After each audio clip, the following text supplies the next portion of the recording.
conceder a palavra à Natália de Oliveira Fontoura, coordenadora de Igualdade de Gênero e Raça da Diretoria de Estudos e Políticas Sociais do Instituto de Pesquisa Econômica Aplicada, IPEA.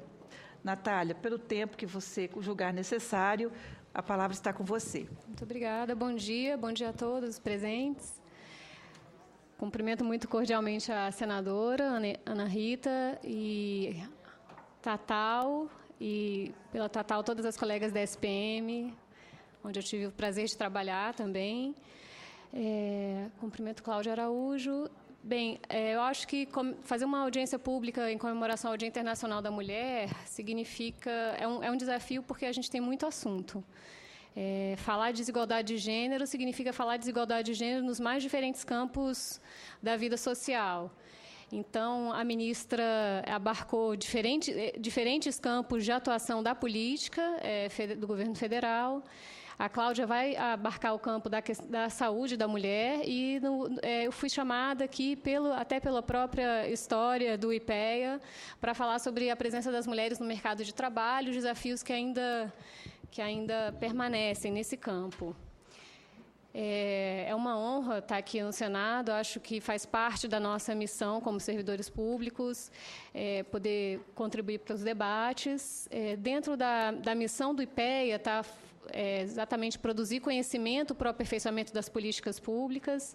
Então, nós temos um diálogo permanente com a Secretaria de Políticas para as Mulheres, temos muitas iniciativas em conjunto e é isso mesmo que acreditamos que o IPEA tem que fazer e atuar.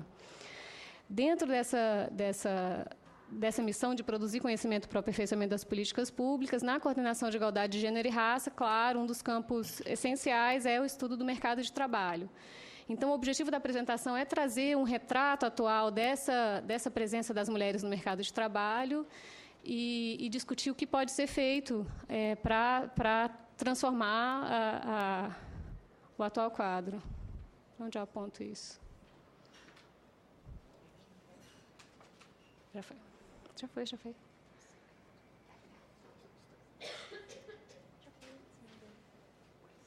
Eu aponto para onde? Mas já passou agora. Para saber onde eu aponto. Está desligado. Obrigada. Bem, apesar de todas as conquistas observadas no avanço das mulheres no mercado de trabalho, as mulheres são cada vez mais escolarizadas e já faz muitos anos que têm uma escolaridade superior à dos homens, avançam nos diferentes campos profissionais. A gente observa que ainda persistem, apesar das transformações, ainda persistem muitas dificuldades e muitos desafios.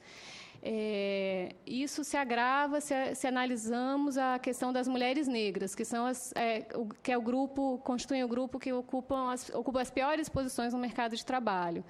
Então, de forma geral, a gente pode dizer que prevalece uma desvalorização do trabalho feminino, seja ele produtivo, que é o trabalho para o mercado, realizado no mercado de trabalho, seja ele reprodutivo, que é o trabalho cotidiano das mulheres realizado no âmbito doméstico.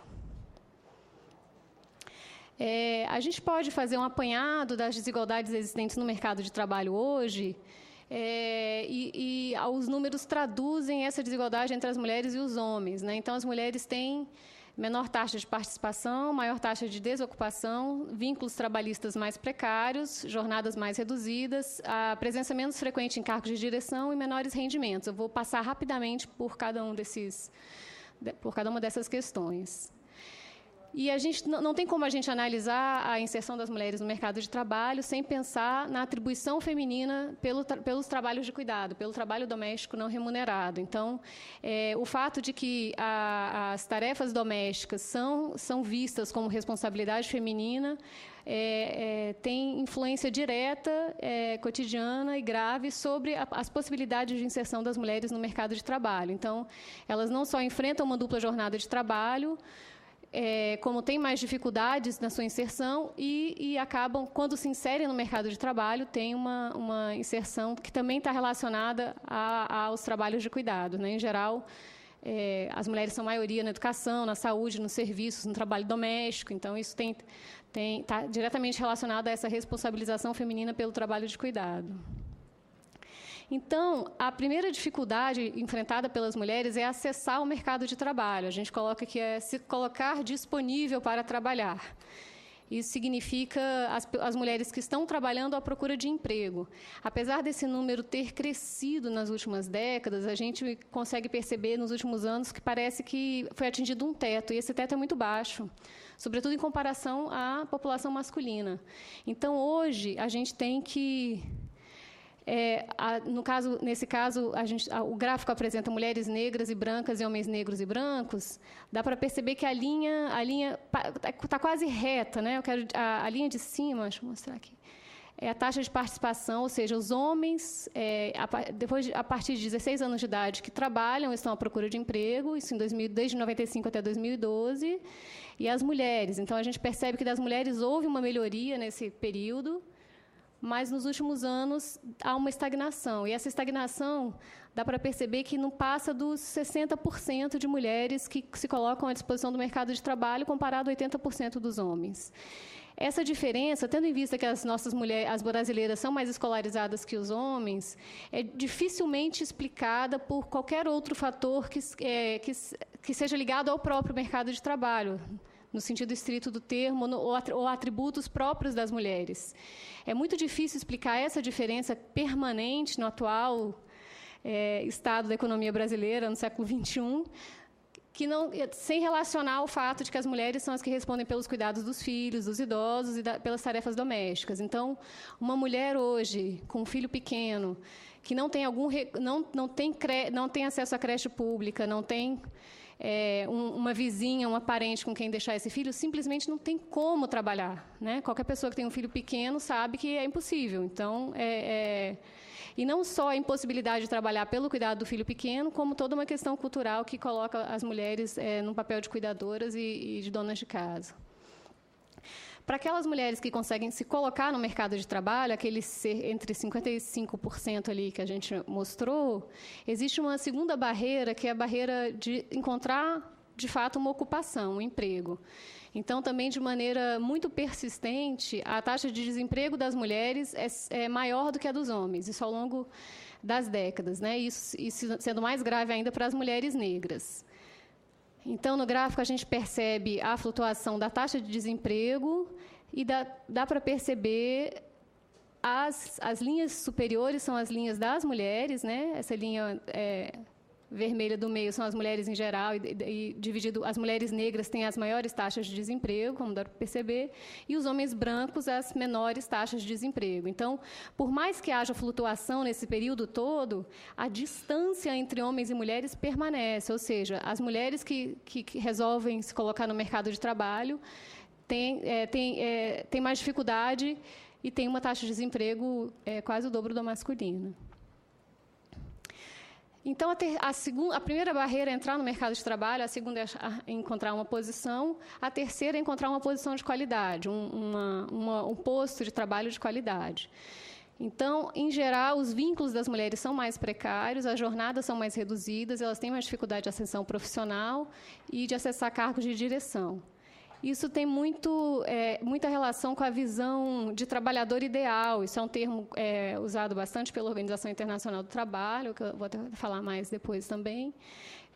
A relação entre mulher e maternidade, isso é um fato. Mesmo, as mulheres que são mães já têm dificuldade de acessarem esses cargos de direção por serem mães, as mulheres que não são, por talvez se tornarem. Então, é uma dificuldade que se coloca para todas as mulheres, porque senão teríamos muitas solteiras sem filhos aí ocupando cargos de direção, que não é o que acontece, né? De fato, são cargos masculinizados.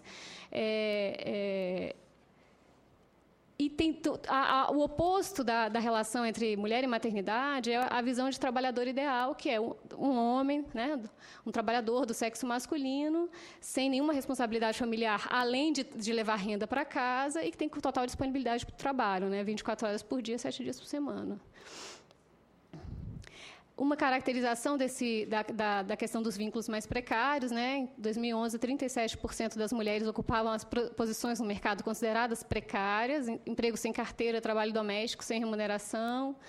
na produção para o próprio consumo, na construção para o próprio uso. Essa classificação vai mudar um pouco agora com o IBGE. Em comparação, os homens ocupavam... somente 24% dos homens estavam nessas posições, consideradas mais precarizadas no mercado de trabalho. A questão da jornada de trabalho também expressa essa dificuldade de inserção das mulheres. Aí a gente tem a barra maior, a jornada média semanal na ocupação principal dos homens, 42 horas, e das mulheres, 36 horas. A escala não ajudou muito, não é tão diferente assim, né? Mas ainda são significativas 6 horas de diferença, o que poderia ser positivo, se a gente considerasse as mulheres estão com jornadas mais reduzidas, têm mais tempo para fazer outras coisas da vida, mas não é o caso. Em geral, no Brasil, ter uma jornada reduzida significa mais precariedade, menor renda e discriminação. Isso também, claro, está diretamente relacionado à atribuição feminina, à responsabilização feminina pelos trabalhos domésticos. E as pesquisas que conseguem levantar, no caso, eu estou trazendo aqui dados da Pesquisa Nacional por Amostras de Domicílios, do IBGE, mas existem outras pesquisas que questionam ao respondente: você gostaria de trabalhar mais? Você gostaria de ter uma jornada mais extensa? Em geral, a resposta é que sim, né? O trabalhador, se pudesse, a trabalhadora, se pudesse, gostaria de ter uma jornada maior, para ter renda. Isso, para ter mais renda e um vínculo melhor. Todas essas questões, jornada, inserção precarizada, discriminação, falta de acesso a cargos de direção, tem como consequência essa diferença aí nos rendimentos. Então, aí a gente já está tirando a questão da jornada de trabalho, porque a gente colocou o rendimento hora, né? Então, mesmo considerando o rendimento hora, eu acho esse gráfico muito interessante porque ele traz também por nível de escolaridade, porque a primeira intuição que a gente tem é que quanto mais escolarizadas somos, estamos em ambientes mais igualitários. Os dados mostram, pelo menos na questão de renda, que isso não é verdade. Na verdade, a distância entre a renda dos homens e das mulheres aumenta com a escolaridade, né? Entre os menos escolarizados, até 4 anos de estudos, a distância é essa aqui. R$5 hora, R$3,8 hora, e entre os mais a distância vai aumentando, entre os mais escolarizados a gente chega a essa distância aqui para o ano de 2012. Isso também está diretamente relacionado à dificuldade de acessar os cargos de direção, né? Então, mesmo entre as profissões que até estão se tornando mais femininas, a gente costuma citar a profissão mais feminizada, que é a das mulheres, das professoras, né? Então, as professoras de educação infantil são maioria de mulheres e têm os salários mais baixos. Os professores universitários de pós-graduação, que têm os salários mais altos, já diminui bastante a proporção de mulheres, né? Os médicos, cada vez temos mais médicas mulheres, mas entre os médicos, entre os mais bem remunerados, como os cirurgiões, são a maioria homens, né? As pediatras são mulheres, enfim. Mesmo nas profissões, mesmo entre profissões, a gente tem essa divisão sexual do trabalho e que tem como consequência essa diferença de renda, né? E, no geral, as profissões que acabam se tornando mais femininas, como direito e medicina, a tendência é, quanto mais se feminiza uma profissão, mais desvalorizada e menor a renda se torna. Então, não é coincidência, né? Então, como eu falei no começo, é imprescindível a gente olhar para o trabalho reprodutivo para entender essa inserção das mulheres no mercado de trabalho.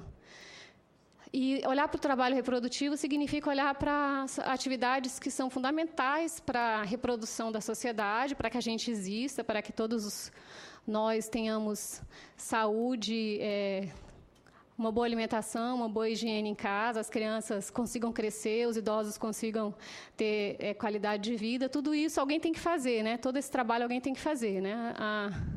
A comida não surge do nada, a roupa não é lavada, a casa não é limpa, nada acontece com varinha de condão. Então, e a sociedade sem isso não sobrevive. Então, é um trabalho fundamental que sequer é visto como trabalho. E é um trabalho realizado majoritariamente pelas mulheres. Então, tem toda uma discussão de incorporar esse trabalho reprodutivo ou trabalho doméstico não remunerado no conceito de trabalho, né? Existem avanços nesse sentido aí, do ponto de vista internacional. Então, a atribuição por esse trabalho pelas mulheres traz uma dupla jornada que tem direta consequência sobre saúde, bem-estar, qualidade de vida e possibilidade de fazer outras coisas da vida, além de trabalhar, mas também trabalhar. Tem consequências diretas na inserção e no afastamento do mercado de trabalho, na forma como acesso. Então, muitas vezes, as mulheres têm jornadas mais reduzidas exatamente porque têm que pegar filho, levar filho na escola, porque tem que aceitar um posto de trabalho mais próximo de casa para ter essa mobilidade. Enfim, nenhuma novidade, né, para ninguém aqui. No Brasil, a gente tem... A forma de medir esse trabalho reprodutivo, a gente ainda não há um instrumento mais sofisticado para isso, mas já faz alguns anos que tem uma pergunta na PNAD sobre quanto tempo as pessoas dedicam aos afazeres domésticos. Eu vou falar desse levantamento aqui. Primeiro, na verdade, o IBGE pergunta se a pessoa realiza afazeres domésticos. Então, a gente tem ali que 90% das mulheres respondem que sim, contra 50% dos homens, o que já enfim, o que já é um quadro que fala sozinho, né, eu acho. E dá para perceber que esse número não muda, né, gente? Não tem muita diferença. Nesse grupo de 90% de mulheres, nesse grupo de 50% dos homens respondentes, a diferença de horas é essa aqui. Enquanto os homens dedicam... eu não trouxe o número aí, mas os homens estão... na verdade, não, calma aí, perdão, ele já está somado. Desculpa, eu não trouxe o número, mas as mulheres dedicam cerca de 29 horas por semana. É só a gente fazer a diferença, né? As mulheres estavam com 36 horas de trabalho, os homens com 42. Então, os homens somam aqui pouco mais de 4 horas de trabalho, para a gente ter 46, e as mulheres passam das 54 horas de trabalho por semana. Então, dentro daquela visão de considerar o trabalho reprodutivo como trabalho, existe esse indicador, também usado em outros países, da carga global de trabalho, que soma a jornada de trabalho remunerada com essa jornada que, no Brasil, a gente é levantada por essa questão dos afazeres domésticos. Então, as mulheres, além de realizarem muito mais afazeres domésticos, dedicam muito mais tempo de suas vidas a esses afazeres. E se a gente considera como trabalho e pensa na sobrecarga disso, a gente chega a uma jornada de trabalho de quase 55 horas por semana, né, que é um escândalo. E toda essa configuração tem a responsabilidade pelo trabalho reprodutivo também responde pela importância do trabalho doméstico remunerado como forma de ocupação das mulheres, né? Então, aquelas mulheres mais escolarizadas que têm uma maior renda, a responsabilidade pelo trabalho doméstico continua sendo delas, mas muitas vezes, se elas não executam diretamente, elas delegam para uma outra mulher que é remunerada para isso. Então, apesar dessa ocupação vir caindo nos últimos anos no Brasil, ainda é muito importante e, enfim, merece ainda bastante debate. A senadora colocou todos os avanços que o Brasil conseguiu alcançar nos últimos meses, com a aprovação da PEC das domésticas, mas eu acho que o debate ainda tem que continuar, inclusive pela regulamentação, né, senadora? A regulamentação para garantir que, de fato, essa seja uma profissão, que sejam consideradas trabalhadoras, é uma profissão digna como qualquer outra e com todos os direitos garantidos, né? Tem uma questão racial importantíssima aí, né? Para as mulheres negras, quase 19% das trabalhadoras negras eram domésticas em 2012, e, no caso das brancas, perto de 11%. Tem uma diferença racial importante aí. Ainda é uma profissão feminina e negra, né? Tem um tempinho ainda, senadora? Tá. Eu queria, então, a partir desse quadro, eu acho que é interessante a gente discutir o que fazer para transformar essa realidade. Porque é interessante a gente pensar que, muitas vezes, quando a gente fala disso, as mulheres ainda respondem pelas tarefas de casa e não há compartilhamento, né? Então, ainda o trabalho reprodutivo ainda é um assunto das famílias, o cuidado dos filhos, dos idosos. É um assunto das famílias, e dentro das famílias é uma atribuição feminina. E o que o Estado pode fazer para mudar esse quadro? né, que parece ser uma questão tão privada, eu acho que é interessante exatamente a gente apontar que há possibilidades, existem experiências internacionais também que mostram que é possível adotar políticas para transformar essa realidade, né? Então, a gente está começando a falar nos nossos textos, nos nossos debates, que a gente tem um objetivo final, que é a corresponsabilidade social, que é a visão de que famílias, Estado e sociedade, dentro da sociedade, mercado, empresas, são igualmente responsáveis, são corresponsáveis pelos trabalhos de cuidados. Então, não é um assunto somente da família, o cuidado do filho, o cuidado do idoso. Todos são responsáveis por essa reprodução da sociedade. Então, tem que haver compartilhamento de tarefas e tem que haver, para no limite, a gente alcançar para todos os trabalhadores e trabalhadoras equilíbrio entre trabalho, família e vida pessoal, porque é isso que a gente quer, né? Esse é um termo também, 2 termos usados pela OIT. E é isso que é possível alcançar, e existem medidas para buscar isso ao longo dos anos. O objetivo estratégico existe porque, hoje, esse trabalho é realizado majoritariamente pelas mulheres. Não queremos que continue assim, mas o fato é que hoje e essas mulheres precisam de suporte, precisam de serviços e precisam de estímulos para ocuparem melhores posições no mercado de trabalho. Então, eu acho que são duas ações simultâneas, e que se complementam, uma para alcançar esse objetivo final de compartilhamento de tarefas e corresponsabilidade, e uma para garantir mais condições das mulheres de se inserirem no mercado de trabalho de modo mais equitativo. Para tudo isso, a gente tem que ter medidas de conciliação entre trabalho e família. Então, o papel do Estado, falando bem rapidamente, as pesquisas de uso do tempo, eu citei que a gente tem um dado que é só um indicativo no Brasil, são importantes exatamente para a gente mensurar exatamente quem faz esse trabalho, qual é o trabalho que demanda mais tempo das mulheres, o perfil das mulheres que realizam, tanto que compromete essa inserção. A gente tem um quadro muito genérico, porque a gente não tem essas informações de uso do tempo mais detalhadas.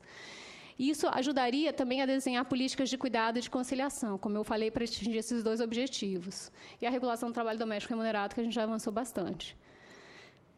Vou passar por isso daí. Então, esses são alguns exemplos de políticas de conciliação e políticas de cuidado, inclusive encontrados em negociações coletivas, alguns avanços.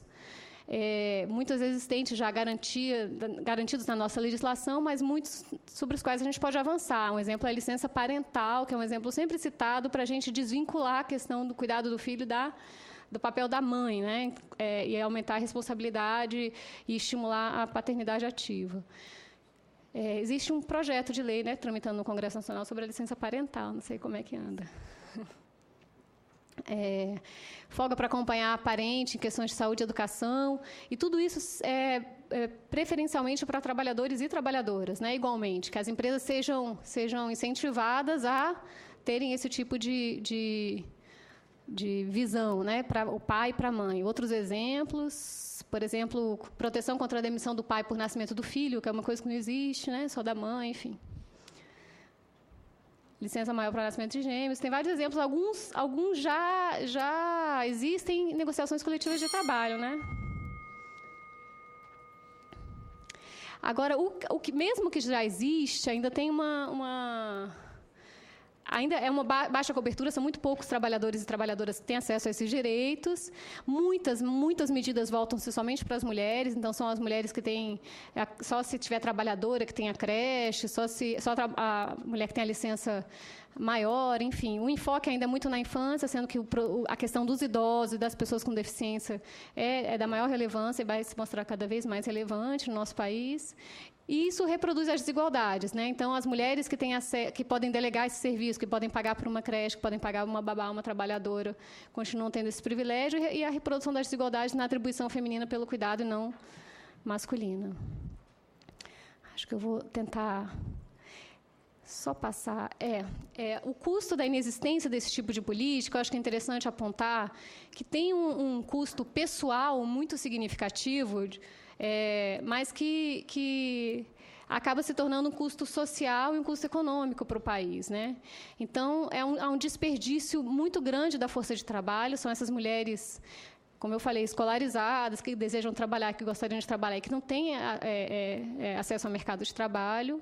Isso é anti-eficiente, né? Não é economicamente interessante para nenhum país que exista esse desperdício. Para a produtividade das empresas, é uma tensão que afeta o desempenho tanto de trabalhadores como trabalhadoras, essa conciliação entre vida familiar, vida pessoal e trabalho, né? Então, as pessoas estão sempre se sentindo divididas entre família e trabalho, sempre com dificuldade de fazer essa conciliação, até porque é uma conciliação que cabe somente à família, hoje a empresa não se responsabiliza, né? Para a qualidade de vida individual e familiar, né? Todo mundo, enfim, a gente falei um pouco disso. Para a democracia, que são lacunas na representação política, todas essas dificuldades estão relacionadas a uma relação entre mulher e espaço privado e homem e espaço público. Isso se traduz muito diretamente na nossa política, né? Nossa representação no Congresso traduz isso, né? O Brasil ocupa um dos piores postos, um dos piores lugares na proporção de mulheres no parlamento, né? A senadora deve saber o tanto que é difícil estar nesse espaço. Enfim, não é um espaço masculino, né, senadora? Extremamente machista. E, finalmente, é uma questão de justiça social, de equidade, né? Se a gente está num país democrático que é justiça social para todos, a gente tem que ter igualdade entre cidadãos e cidadãs, trabalhadores e trabalhadoras. Passar. É isso. Obrigada.